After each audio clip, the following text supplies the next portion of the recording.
The road to WrestleMania is finally over, and it was a bad one. It was a rocky road. Some would call it a dead end because it went absolutely nowhere, but we're not on a dead end here at Fog Wrestling. We're continuing to bring you videos, and more importantly, we're continuing to bring the ratings. We're going to get back into this, covering the ratings for every show on a weekly basis. Last month or two, maybe we were slipping up a wee bit here and there, but you know what? There was bigger fids to make, more important fids to make, and now we're going to get back into the numbers game. I wish we could have took the ring road around WrestleMania, but we hit it straight on, buddy. Now it's a slip road back to the ratings, and it's a slippery slope, man. Honestly, this could be one of the last shows with a fucking green arrow.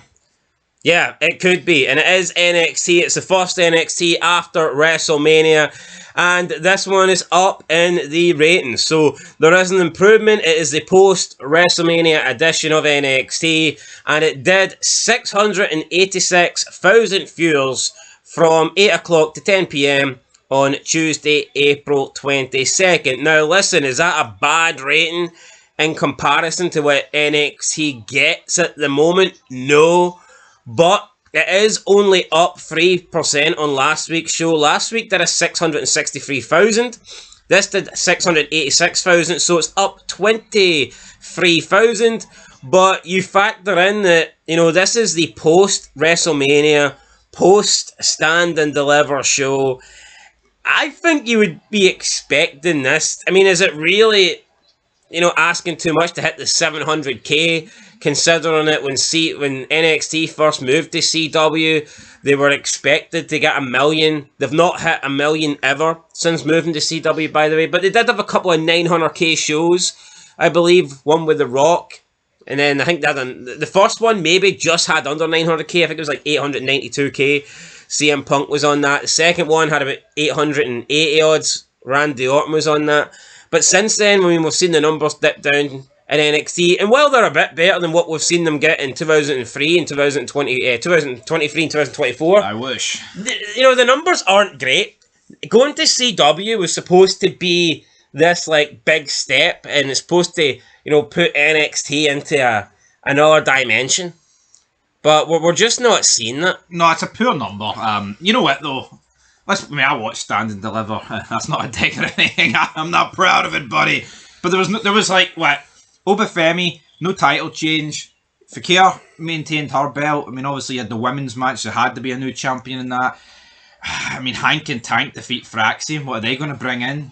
100,000 viewers? No, they're not. Just a very dead Stand and Deliver. And then it's like, what? Maybe there's going to be a lot of new faces on NXT because a lot of people are going to get called up to the main roster. We didn't really see that. Trick Williams is still on NXT. And as much as I love Joe Hendry, I just genuinely think in wrestling today, there is no one that can pop a rating. Point I was trying to make is, around WrestleMania, the few shows going into Mania, and for NXT Stand and Deliver, and the show coming out, that is when I believe you're most likely to do you're most likely to do your best ratings of the year. Now, I'm not saying that NXT won't beat this in 2025, because it will. I think there will be a few shows that beat this, 100%. But it's just not a good sign in general for wrestling across the board. Take AEW aside, because, that's not WWE, but SmackDown, Raw, NXT. I mean, look how bad the ratings have been going into WrestleMania. And that is when there's most eyes on WrestleMania. Compare it to last year. There was more emphasis on WrestleMania last year, even across YouTube channels. See if you look at the traffic and the impressions. Last year, there was just a lot more build going into it. And here, was that because The Rock was involved? Possibly. I mean, maybe. But yeah, I just think it's a bad number for NXT, considering it is the post WrestleMania show, and you would expect this number to go down. No, you would expect, but I just... And see, the closer we get to the summer, we know the WWE ratings go down in the summer. Listen, NXT's been on a long streak in terms of beating Dynamite, but I don't think it'll be able to keep it up for much longer. Surely Dynamite is going to beat NXT sooner rather than later. Did they beat them this week? No, it won't be this week, but surely sooner rather... I just don't think 680... Not break 700k coming out of Mania, I think it's poor. No, it is poor. I mean, I didn't watch the show. Did it warrant a 700k getting popped? Or? And it was alright, like, but I'm not going to sit here and pretend it was great. Yeah, I just think with NXT, it's like they expected so much for CW. I mean, they were thinking like, oh, we're going to get like 1 million, and like you've said, only a few shows have got anywhere near close to 1 million, and there's special reasons for that. And this show didn't look all that special, and I just think wrestling as a whole, there needs to be fresh air breathed into it, man, across the board. It's like, see, having Trick Williams on NXT, it doesn't do like for so long. Like when you had Carmelo and Braun Breaker, it affects NXT for me just as much as the main roster. Like, what is actually the point of him still being there, feuding me over Femi? Like, what are they doing? Yeah, I don't really understand. He needs moved on. And I actually want to just address this with Joe Hendry. NXT is beneath Joe Hendry. You can't appear in the Rumble as TNA World Champion, then have a fucking WrestleMania match against Randy Orton, get one of the highest feud clips at Mania, the biggest pop, and go back to the minor leagues in NXT. Honestly, see Joe Hendry, right? He is a massive meme worldwide. See, when it comes to like pulp culture, more people are going to fucking know Joe Hendry than Gunther. That's actually a fact.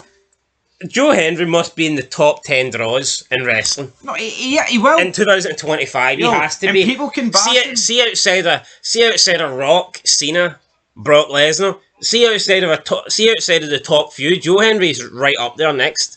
No, he is, and people can bash him and say, oh, he can't wrestle, and oh, he's one-dimensional. But you know what? See, if your one dimension's fucking good, then you may as well stick to it. And the people saying, oh, why couldn't it have been Malachi Black? Who gives a fuck about? Because see, if it was Malachi Black, him and Orton would have had a 20-minute match. And nobody wants to see that shit. No. Anyway.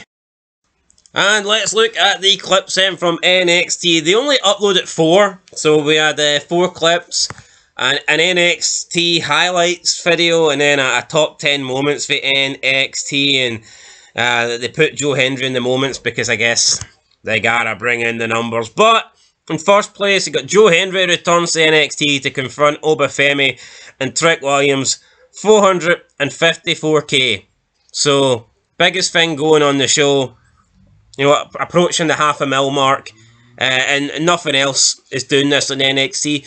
Even the championship match, I mean, both championship matches for the women, you always tend to notice the full matches do better. They do. They always tend to do better, but not this week. So Joe Hendry just showing here that he is the biggest draw, not only in terms of numbers, but also whenever he does turn up in NXT, he gets a reaction that nobody else gets on that brand. No, he does. And he gets a reaction that...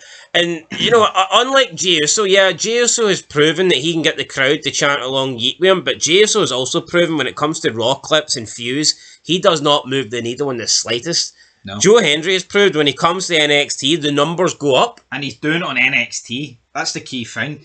See with Jey Uso, man, look at the state of that on Raw. Him, Jimmy, and that bloody loser, Sami Zayn, yeeting for 15 minutes. Yeah, garbage. Nothing. Anyway, second place, full match, Stephanie Fakir, Roxanne Perez, 269k. Third place, Liv Morgan, Raquel Rodriguez and Gigi Dolan, 191k. And then in last place, we had Noam Dar returning to win the Heritage Cup. That's got 97,000. I ranted on the Heritage Cup in the review. For me, it's just this dumb fucking trophy that is carried around. It worked when it was part of Noam Dar's gimmick and he'd never lost it. And basically, he was the Heritage Cup champion, but I think once he did lose it, that trophy should have got, you know, retired very quickly. I don't like the idea of a trophy in wrestling, people carrying around a trophy, and it's supposed to be viewed as a championship. Plus, you've got the boxing style, the MMA style rounds. It's so fucking phony. For me, it just doesn't work. Don't like it. I just don't see why they try. Wrestling's already fit. That and see the underground match as well. See if you want to do something like a Heritage Cup or NXT Underground. How about give us a real fucking fight like the Brawl for All? That's, in my opinion, that's how you got to do it. That's what's going to draw.